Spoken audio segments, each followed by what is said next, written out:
Алекс, мы, конечно, прошли, но, учитывая круче этой игры, что ничего нету, хочу теперь поиграть с комментариями разработчиков.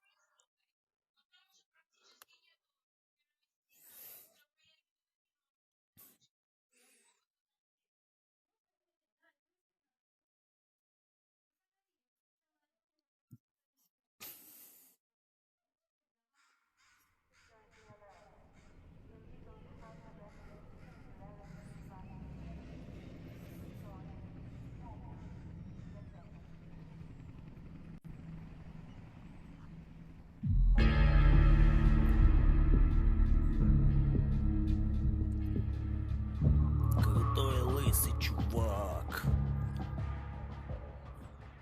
Велва, молодцы. Жду очень с нетерпением продолжения. Надеюсь, что вы также VR выпустите.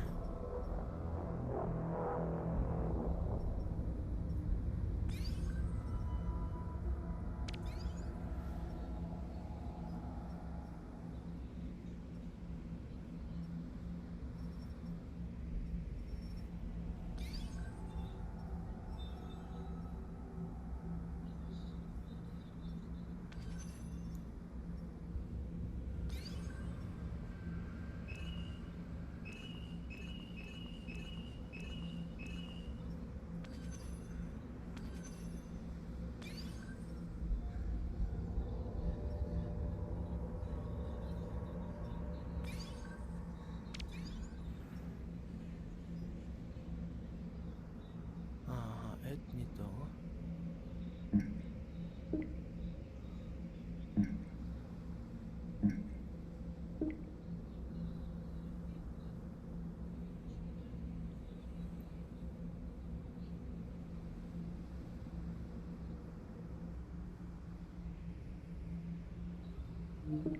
Что это такое у нас?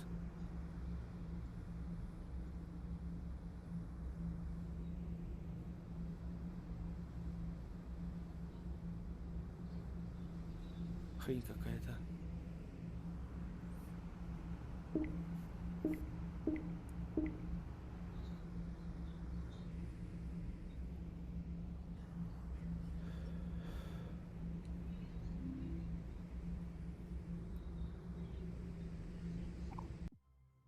Ой, не туда залез.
Хорошо, хорошо, значит так.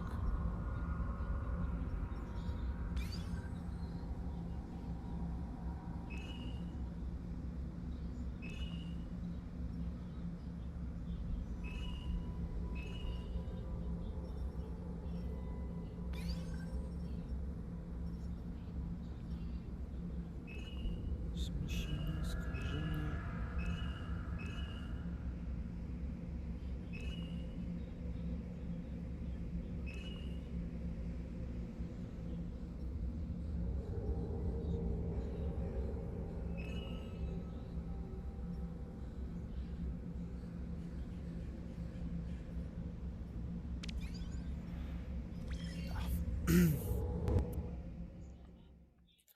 Посмотрим, что за комментарии разработчиков, насколько они интересны, важны, раскрывают сюжетную линию. Давайте посмотрим.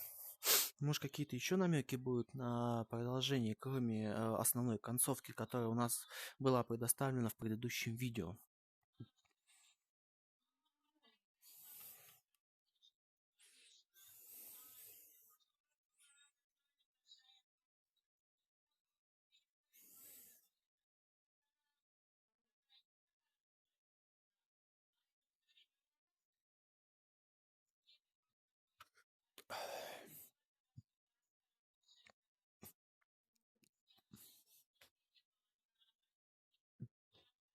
Что не показывает странно.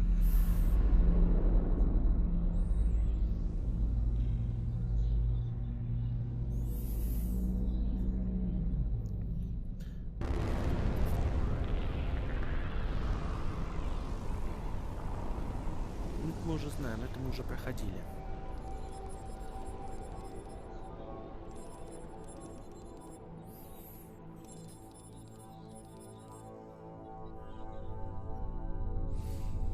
Ей всего 19 лет, а по внешнему виду не скажешь.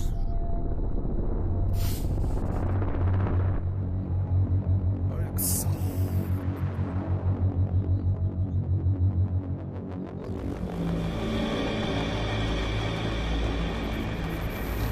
Hi, my name is Gabe Newell, and welcome to Half-Life Alyx. To say this product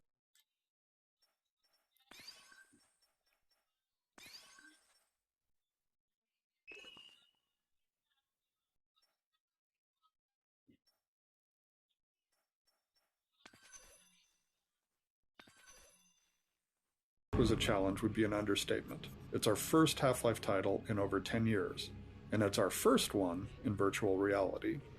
In addition to it being a great VR experience that still felt like a Half-Life game, we wanted Half-Life Alyx to serve players who've been waiting to find out what happens after Episode 2, and at the same time, provide an on-ramp to anyone who hasn't played a Half-Life game at all.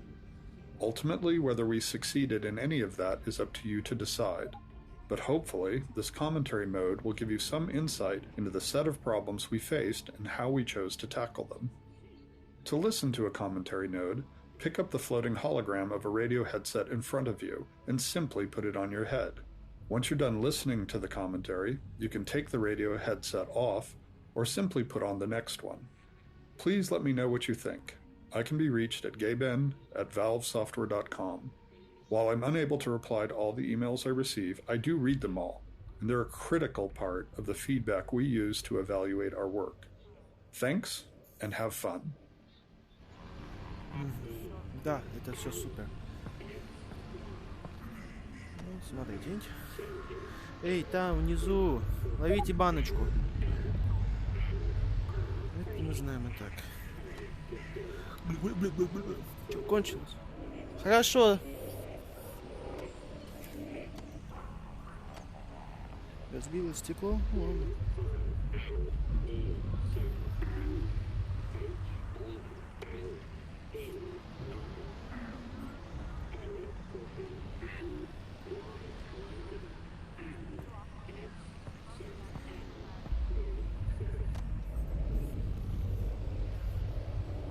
As in the case of any Half-Life game, the first hour of Alyx must convey a lot of information to the player, hopefully in a natural and entertaining way. Players need to know who they are, where they are, what kind of world they're in, who the other important characters and factions are, and so on. At the same time, they need to learn how to actually play the game. How do they move? What can they interact with and how? What should they be trying to do, etc. Figuring out exactly what information we would try to convey in these first two levels, and how it would be conveyed, took us over 2 years of playtesting. It's tempting to try and include everything we think a player should know, but all information has a priority, and the more we include, the more chance there is that a player misses something important because they're distracted or confused by something less important. So over the next 2 levels, we'll use commentary nodes to point out some of the specific places where we grappled with conveying information to the player. In between these nodes, you'll likely be able to spot many other examples for players to find, if they're interested in paying closer attention and understanding more. Понятно.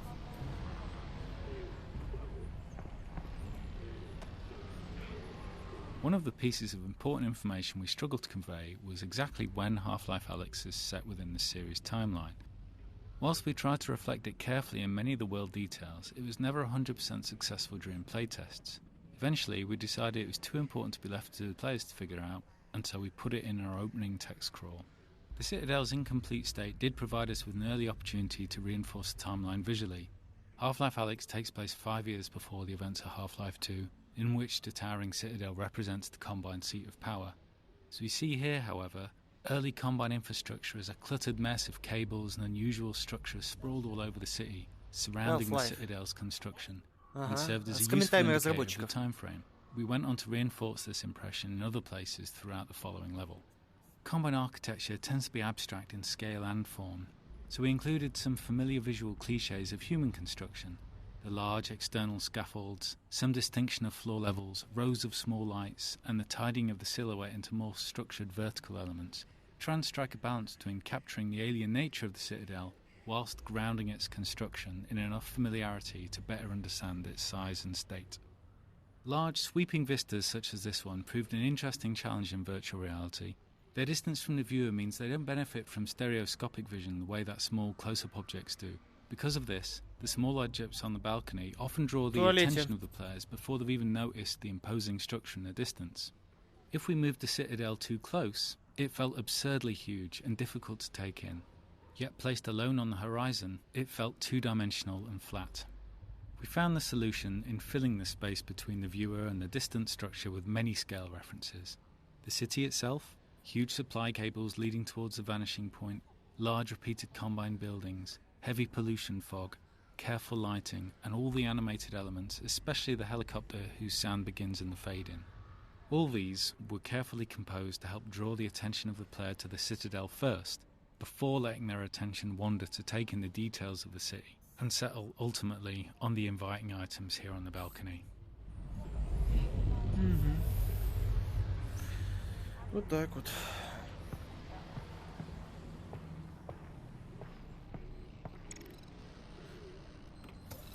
Alyx, how's it looking up there? It's good, Dad. Metrocop movement is normal. Same for the Combine patrols. How's it going in the stockyard?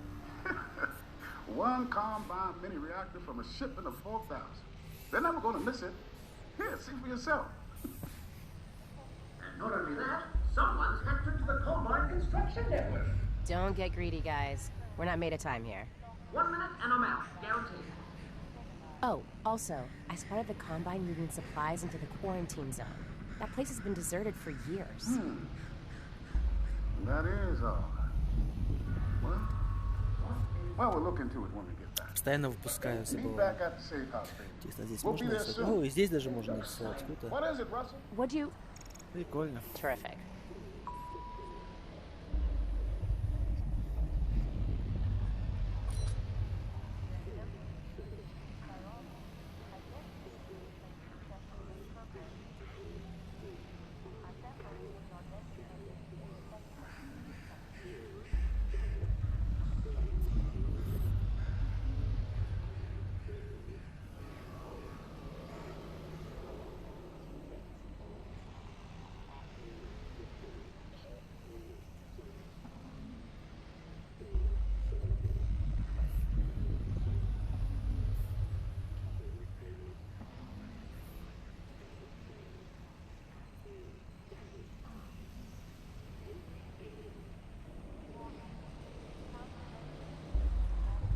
Все-таки тяжело писать виртуалки. Да, здесь не пишет, здесь тоже не пишет.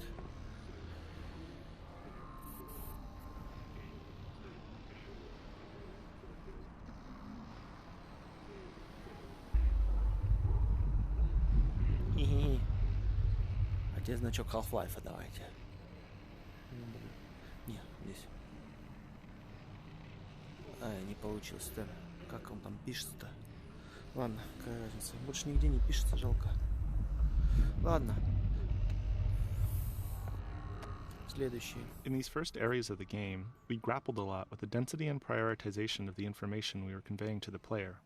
Playtesting showed us that players in VR were easily distracted, often due to better peripheral vision, such that they'd focus on one scene element while losing track of others. This was exacerbated in these first rooms because players were acclimatizing to being in VR, often for the first time. In addition, different players progress at different speeds. We saw some players spend 30 seconds on the opening balcony and others 30 minutes. As a result, we did a lot of iteration over the set of opening areas, each time changing what information we tried to convey and where. Initially, the video call from Eli took place in the later refuge room with the Snarkin camcorder, but players were often too engrossed in interacting with all of the detail in that room to pay attention to the conversation between Eli and Russell. We moved the video call out to the starting balcony, but there it distracted from the establishing shot of City 17 and the Citadel. It also came at a time when players were still figuring out core game elements like movement and hand interaction with the world. That collision made simple things hard, like when to show the player a movement tooltip if they immediately started the video call.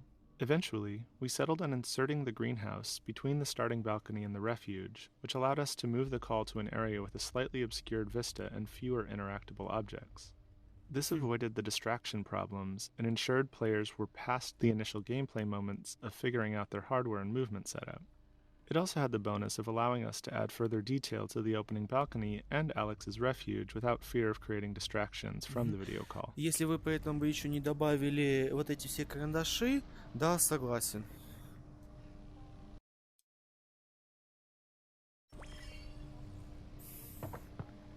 А так как вы добавили карандаши, рисовать тоже не совсем все так просто было. Так, ладно. Beyond conveying critical information about the state of the world, the first two levels of Half-Life Alyx also needed to demonstrate some of VR's strengths. Conveying a sense of scale is something VR does much better than flat screens, and our early playtests showed us that nothing quite sold that scale more than seeing a Strider up close. In addition to the visuals, to fully illustrate the scale of a Strider at close range, we needed to do a lot of work on its audio treatment. Players had strong expectations about feeling the weight, power and presence of the Strider through its movements, particularly as it stepped on the balcony the player was occupying. In order to convey this power through sound, we layered multiple sound effects, allowing us to address ranges in the audio frequency spectrum and the temporal nature of those elements separately.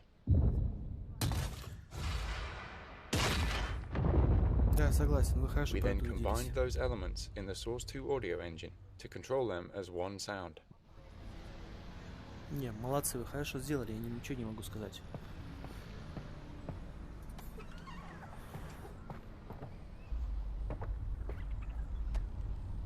This room, internally referred to as Alyx's Refuge, was initially the location where the Eli video call took place. However, once that video call was moved out to the balcony, this room was freed up to solve other problems. In the Half-Life series, we've always tried to ensure that there's generally enough narrative for all players to understand where they're going and why, but for players who slow down and pay attention, there's more detail that can lead to a greater understanding. With the balcony being a place to get familiar with the game's inputs, the greenhouse being where the story kicks off, and the Strider there to surprise players with spectacle, we decided that the refuge could be a quiet moment for players, where they could discover more narrative detail in the environment. At the same time, it could be a place where they can play around a bit more now that they're acclimated to being in VR. Spending time in the refuge is meant to bring players into Alyx's role in the Resistance and her place in the world. We wanted it to feel like a real stakeout spot, where Alyx had been cooped up for weeks or months while planning the heist, doing research on the Combine. The camcorder, snark, and whiteboards are all toys that respond to detailed interaction and reward deeper investigation, giving curious players more information about the world of City 17 and what Alyx has been doing in it.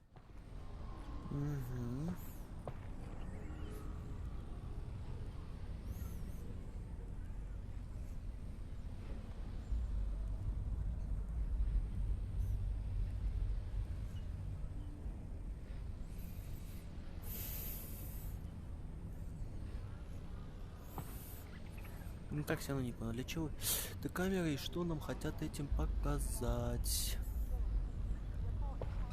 Ну да ладно. Так, что у нас здесь еще интересного? Здесь особо больше ничего, потому что мы уже засигали, пошли в следующую комнату. Так, лифтик вызываем.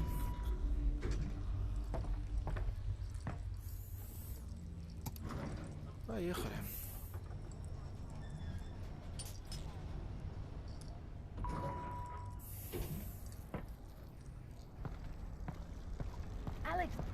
Alyx, are we good?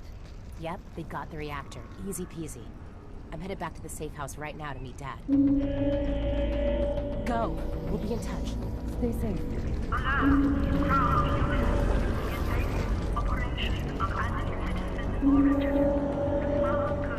Two critical pieces of information that we needed players to understand were simple to state, but not so easy to convey. That players were playing as Alyx Vance, not the Gordon Freeman they've played in all prior Half-Life games, and that Alyx is going to speak, unlike Gordon. These probably seem obvious to you now, but until we focused on them, it wasn't obvious to playtesters. Ensuring that everyone realized they were playing as Alyx was something we decided to hit with the biggest hammer we could, and named the product after her. But even with that, we were very careful in Eli's video call to ensure it's reinforced immediately. Olga, the character introduced here, was added to further drive it home by calling out when the player exits the elevator. Olga is the first character the player meets in person, and her dialogue here, and again ahead in the alley, is aimed at driving home the fact that she's conversing with the player, and that the disembodied female voice the player hears is Alyx speaking back. This was harder to convey in Eli's video call, because it already features Russell speaking off-screen, whereas in this scene, there's clearly no one else around in the conversational space other than Olga and the player. Without Olga, we found that, even though they had already spoken to Eli and Russell over the video call, playtesters still didn't feel like they were Alyx. Интересная интерпретация. When we started Half-Life Alyx, we were very curious to find out how VR would impact our music design. The Half-Life series has always used music sparingly, often leaving the ambient sounds of the world to provide the audio background. But it is a tool we like to use to highlight moments where the world state has changed in some important way. In this case, that something's riled up the Combine. In our early playtests of this scene, without music, but with many of the other visual and audio elements represented, we found some players didn't understand that they should move along, and that others became distracted by the interactive objects in the laundry. We experimented with some very simple quote-unquote action music to communicate the changing of the Combine threat level, as well as the story's intention for Alyx to get to safety, and found that players were less likely to forget their quest and move towards their goal. The music was kept simple and cinematic sounding to allow it to blend with the purposely complementary background sounds and gently start to normalize the use of music in VR in a familiar way. This success encouraged us to use the same technique in scenes with similar requirements later in the game.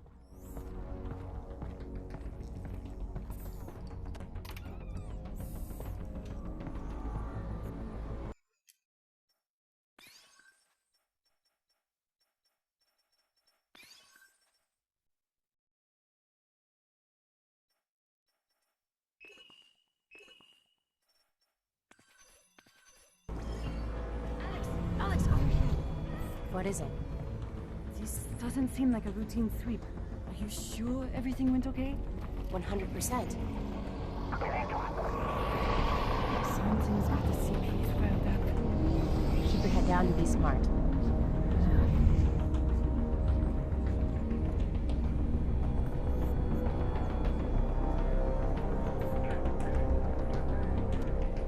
The remainder of this level is designed to continue informing the player about the world they're in, and to support the increase in the Combine's alertness. We also wanted detail to make the city feel alive, something that becomes much harder later on, once the player has a weapon. This was tricky to design due to the challenge we're often faced with, the friction between narrative state and gameplay state. Here, the narrative implies that Alyx should be making her way back to Eli as quickly and quietly as possible. But gameplay-wise, we're at the start of the game, and players are still testing the limits of everything they can see and touch. Unsurprisingly, playtesting showed us that some players would dedicate themselves to following the narrative and quickly move through the area, while others would completely ignore the narrative and explore every nook and cranny. While it's tempting to simply remove all distractions in an attempt to unify all players towards following the narrative, it would send the wrong signal about the density of our world and how the game intends to reward players for exploring it. So we spent months refining this section, adding, changing, and removing elements. We tried to find the right level of narrative tension, where players felt like they should be moving along, but not so quickly that they can't stop to tinker with something. We put in enough interactive objects and narrative moments where players were always rewarded for looking around, but we designed all those distractions to end quickly, so we can encourage players to continue moving along.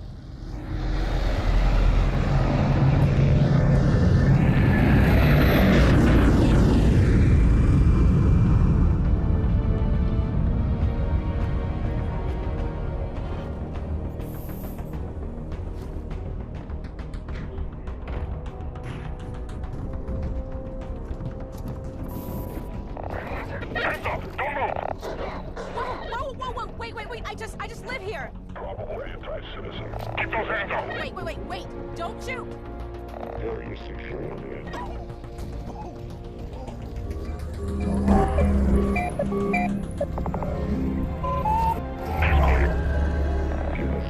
We didn't steal anything. What did you see? No one! I didn't see anyone! Get out and take me to the transport. Dad! Hey, wait, no! Так, а вот первая загрузка. Интересно, комментарии разработчиков закончили, нет? Я-то думал, здесь что-то более интересное будет. Тут просто рассказывают, что как. Таким образом, на самом деле, они, наоборот, отвлекают от игры. Поэтому, если это все, то мы лучше изменим уровень сложности игры на более серьезный, чтобы более интереснее было играть.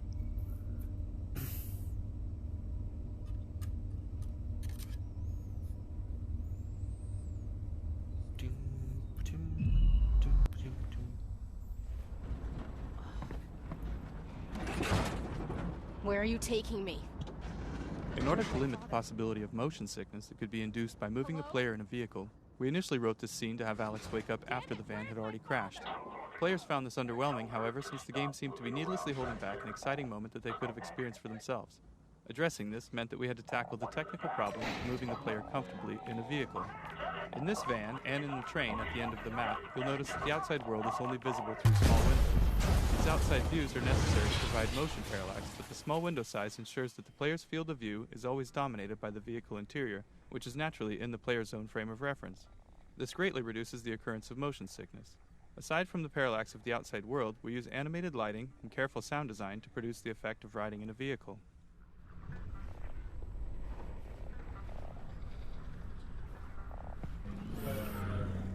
You have been in an accident. Take the handset. Alyx, you there? You've got to get moving. Russell? I've been in an accident. I know! I caused it, so technically not an accident. You've got to get moving. Wait, where's Dad? He's fine. Follow the drone.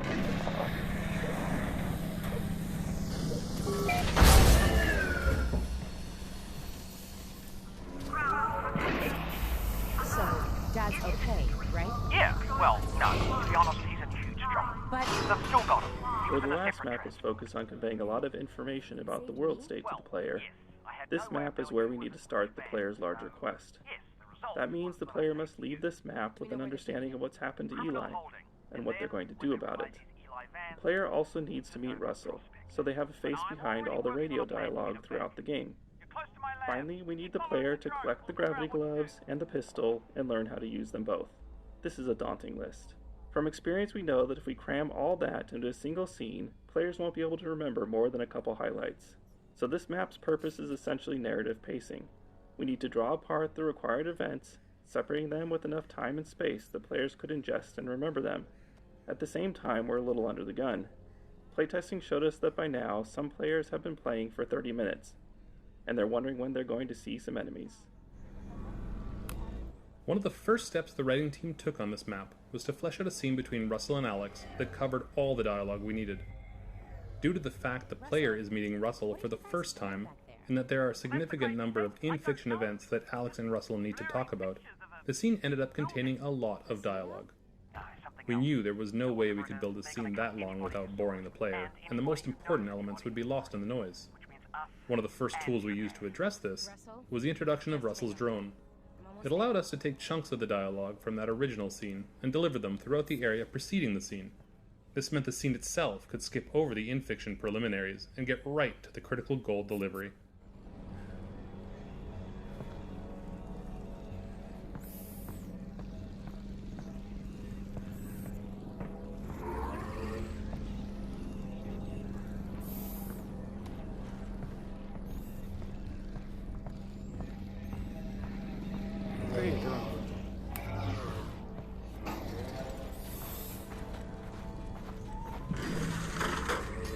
In addition to delivering narrative at a consumable pace, This map needed to continue communicating the state of the world outside of the quarantine zone. We also wanted players to understand when Half-Life Alyx takes place in the larger Half-Life timeline and to see for themselves the massive scale of the Citadel under construction. The power of the Combine is embodied in their indifference towards humanity. They've conquered Earth with little effort and are now plundering it for their own ends. They put a modicum of effort into their propaganda, but it's ultimately uncaring.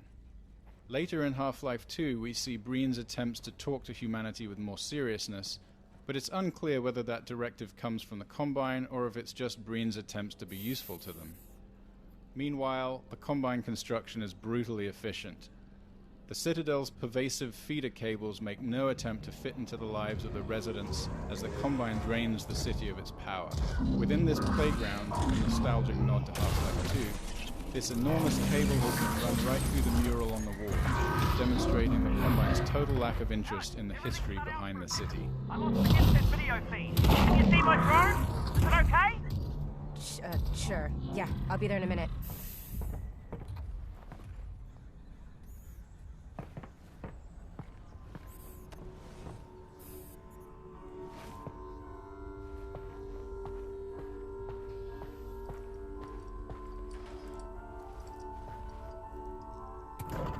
Alyx, great. Okay, let's... Wait, my drone's okay, right? Nope, it exploded. I'm fine, by the way. Right, good, well, that's the main.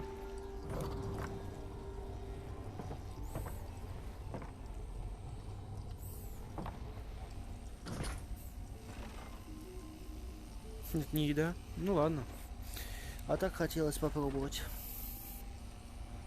Russell, they've got Dad. I know. This is bad.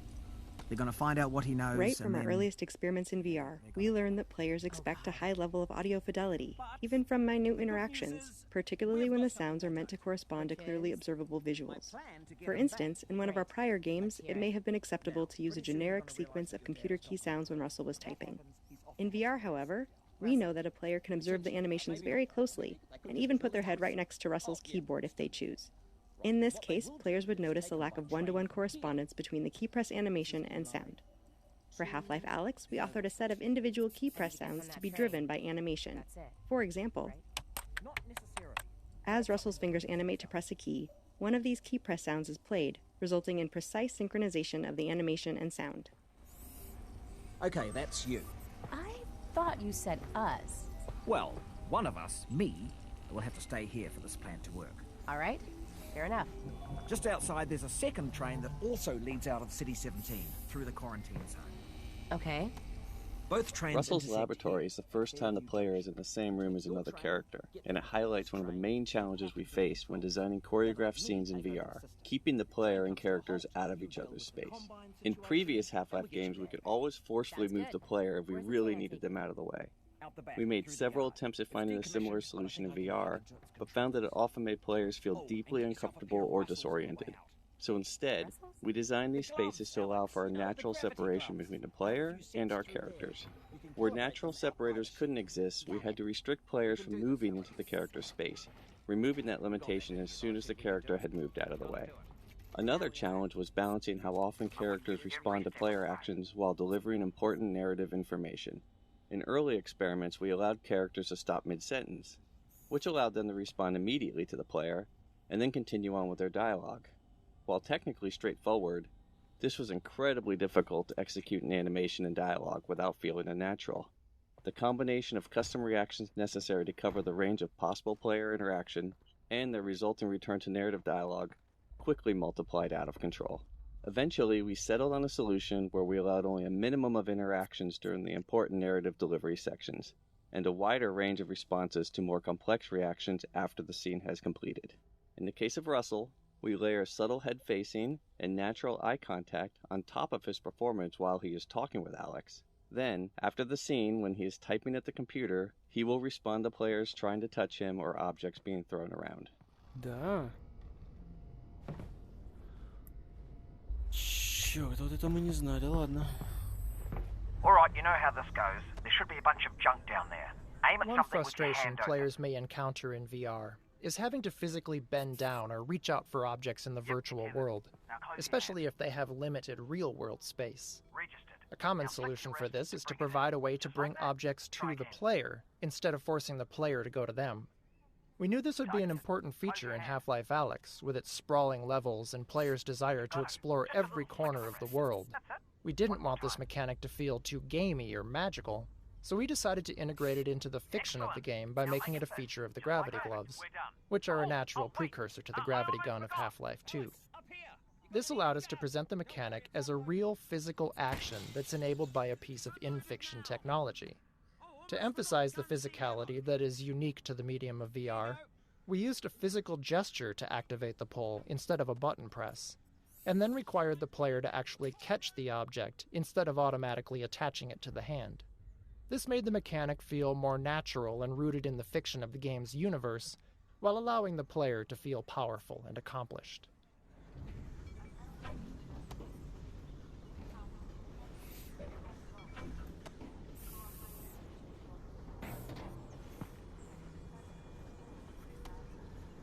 When a player pulls an object with the gravity gloves, we use the game's physics engine to apply a launch force to that object with a trajectory that is partially influenced by the direction of the player's pull gesture. We set the object's launch velocity to result in a standard flight time from pull to catch, so the player can develop a rhythm that eventually becomes automatic. We want the object to arrive at the hand as reliably as possible, so after the initial launch, we continually apply small impulse forces along the trajectory, represented by the white arrows. Those impulses help counter gravity and compensate for collisions with obstacles along the way, while continuously steering the object toward the hand, which is itself a moving target. A generous catch range and subtle haptic feedback when the object enters that range virtually guarantees that it will end up in the player's hand every time, even if their attention is focused elsewhere. One other benefit of implementing this with physics is that we didn't need to do custom handling for an object's size, mass, or inertia, and it automatically compensated for the non-standard gravity that players encounter inside the vault at the end of the game. Ну, прикольно, шапка получилась. И она не спадает, прикольно. А если две? Не, вторая уже спадает. Хей, классно. Вот этого я не знал. Так. Что у нас здесь еще есть интересного? Так, ну получается мы здесь все уже прослушали. Давай посмотрим, что у нас есть. Вот это я знаю.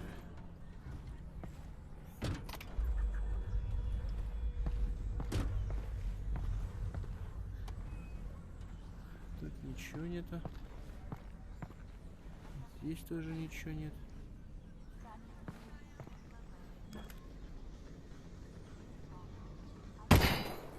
Oh, you took care of that lock then. Good. Great. Did have the key for it, but should have given you that. That's on me.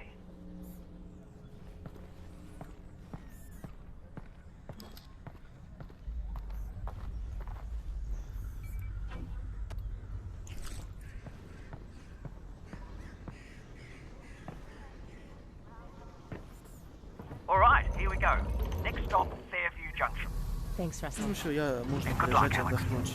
Goodbye. Obviously, just to let you know, I am still here though. I know.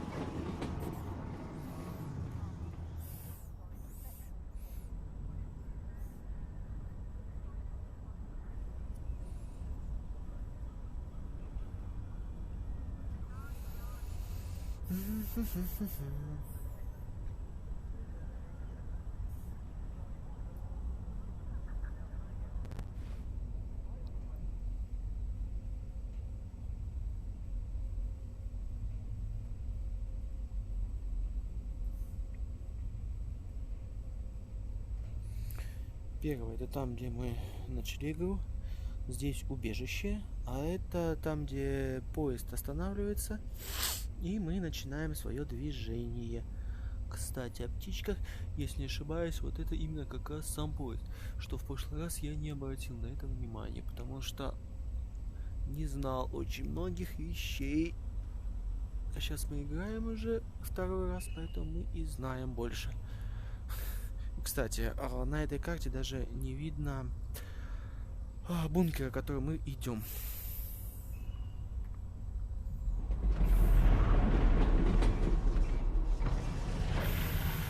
Hello, Alyx? We might have a problem. Probably nothing to worry about, but... Did the train stop? It stopped, didn't it? Yeah, what happened? It's jammed. When the Combine shut down the quarantine zone, they must have tightened security. Which means? Yeah, you're nowhere near Fairview Junction. You're just outside the QZ. And this is as far as we get by train. Then I'm headed on foot. Good. I'll see if I can get you in some other way.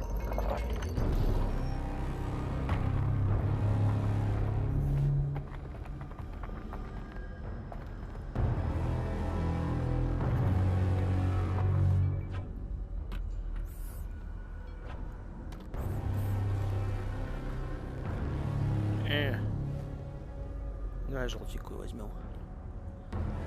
А? I got a dead zombie here. I thought the Combine sealed up the QZ. This one must have squirted out. I've heard they've had trouble with barnacle spores outside the containment area, but not about fellas like this. Probably not a one-off then. I doubt it.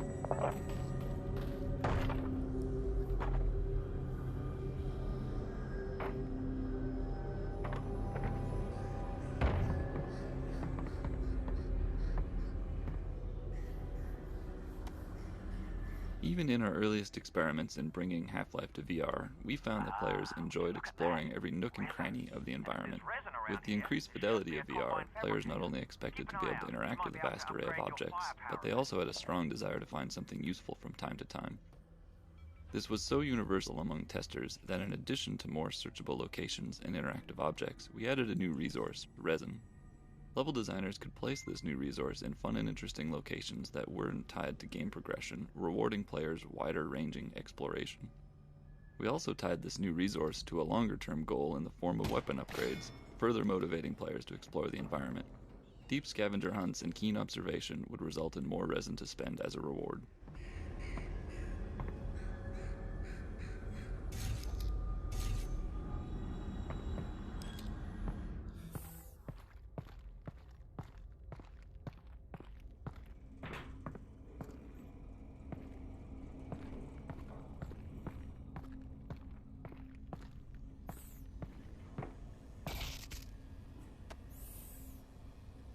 Internally, we refer to this type of puzzle as a toner puzzle, due to its similarity to a real-world cable toner tool that can be used to locate electrical wires in walls. The toner mechanic was conceived as a tool for designers to craft player experiences around knowing that the player had to put their head and hands in specific locations. The initial design merely required the player to use their multi-tool to push a ball of energy along a path, similar to a child's bead maze toy. While this simple design was successful at getting the player to put their head and hands in particular locations, the lack of branching meant that the player wasn't required to make any choices, nor was there any possibility of negative consequences. To address these issues, we added the rotating junction elements, which allowed for branching paths and became the player's primary means of interacting with toner puzzles. While the toner puzzles ramp up in complexity throughout the game, this first toner puzzle is designed to use a minimal number of elements to introduce players to the key ideas that power flows through wires, power can be rerouted by rotating junctions, and power has an effect on the physical world, such as turning on lights and opening gates. The sparking electrical outlet that branches down toward the floor is not strictly necessary for this simple puzzle, but it was added here to expose players to its behavior, since it was causing confusion in later puzzles when players were seeing it for the first time in more complex configurations.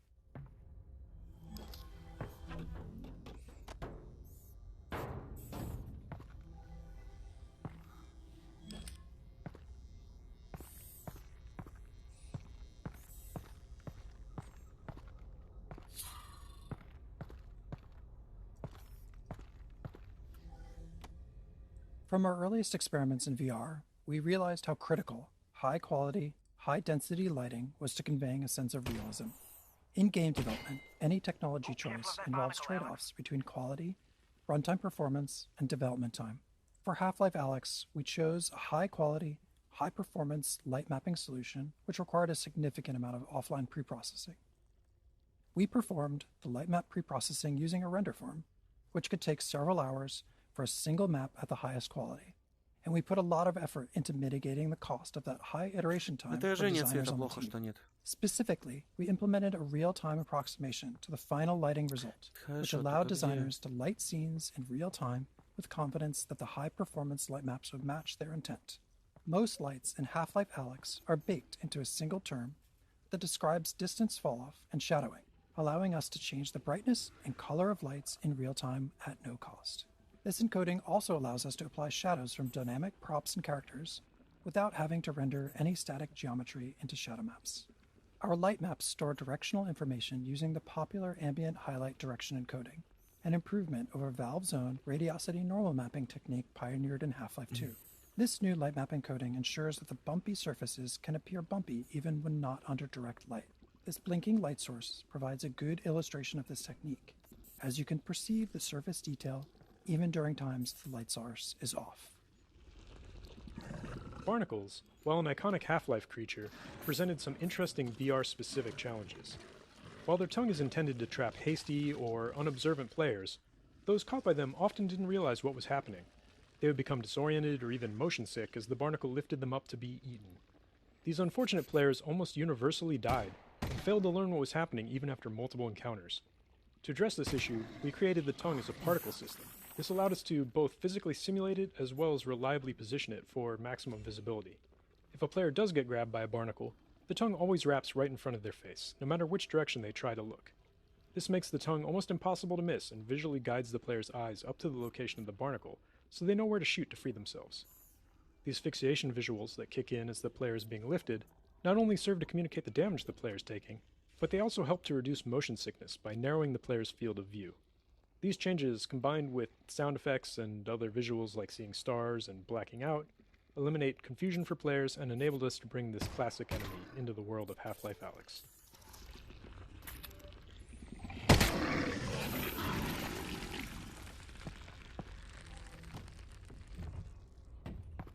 How'd you meet my dad, anyway? You guys work together at Black Mesa, right? Yeah. Well, no. Tricky place to get a job at, actually. I interviewed at Black Mesa. They said try again in a year. I don't need to tell you what happened after that. Lucky break for me, really. Not a lot of survivors. Honestly, it's a miracle you and your dad got out of there.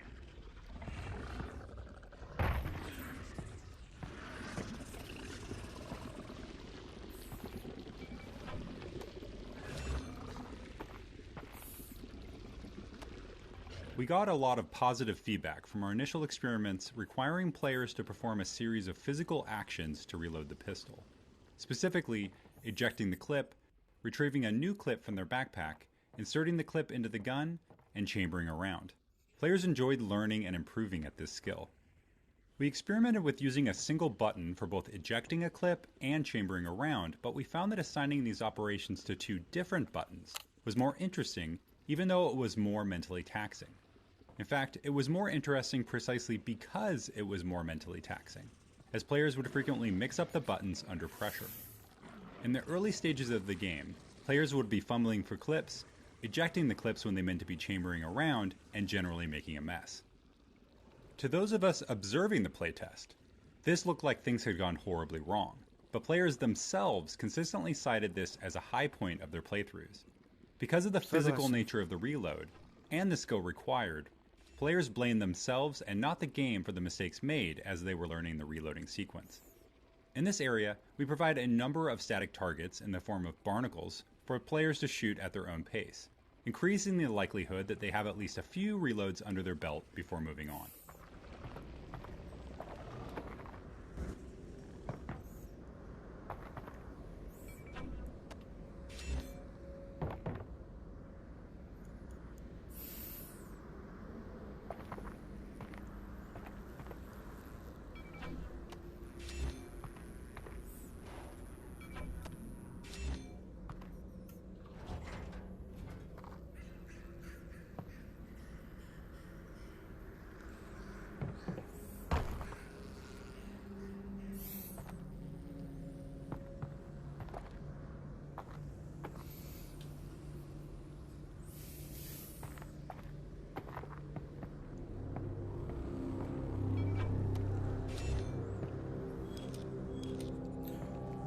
Первую модификацию у нас уже и насобирали.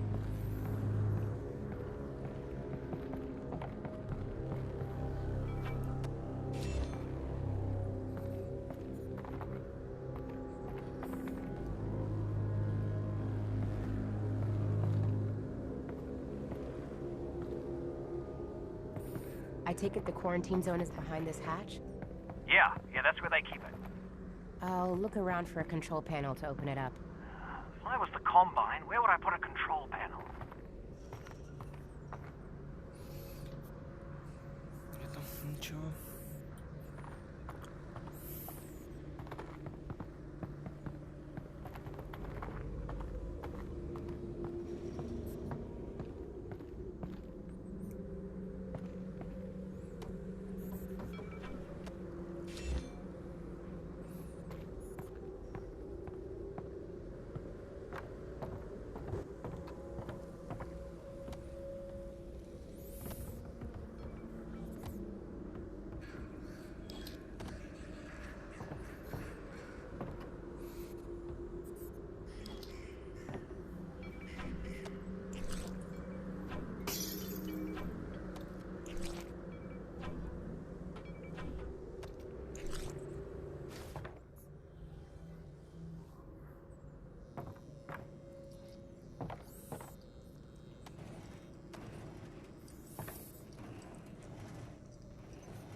Я не помню, где конкретно будут дополнительные лежать.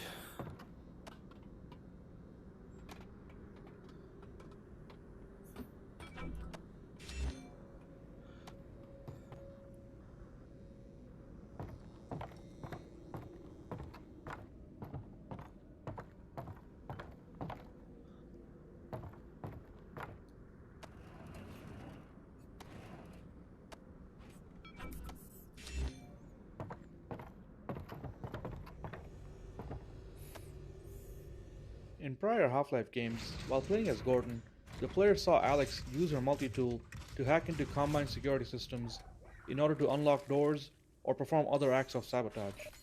This presented an opportunity for us to represent Alyx's hacking skills through VR-centric minigames.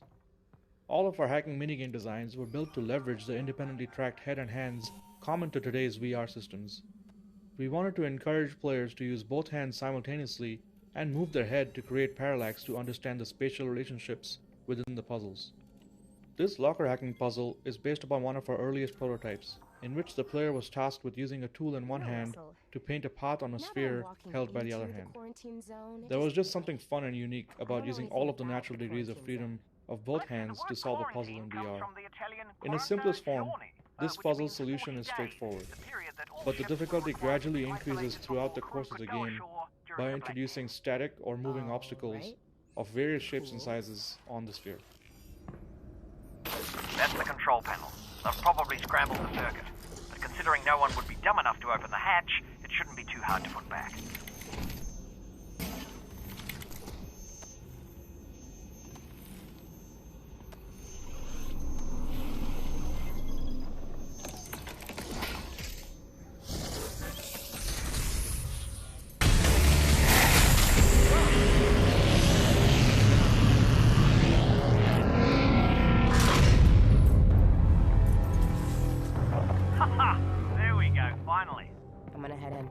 How far is Fairview Junction?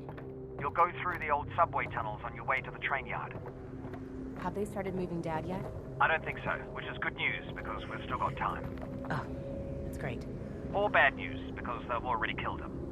And you don't need to move a corpse, you just bury it. Or burn it. Still there, Alyx? Mm-hmm. Russell, are you seeing this? Whoa. All right. Here we go.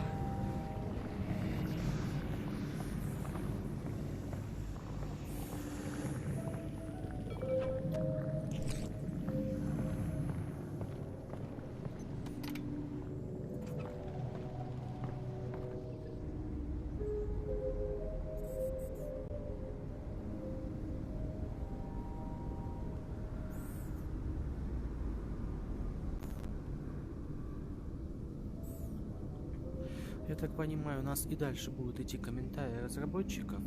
Таким образом, мы прошли еще один уровень. После загрузки нового уровня сохранить, чтобы в следующий раз сразу начать отсюда.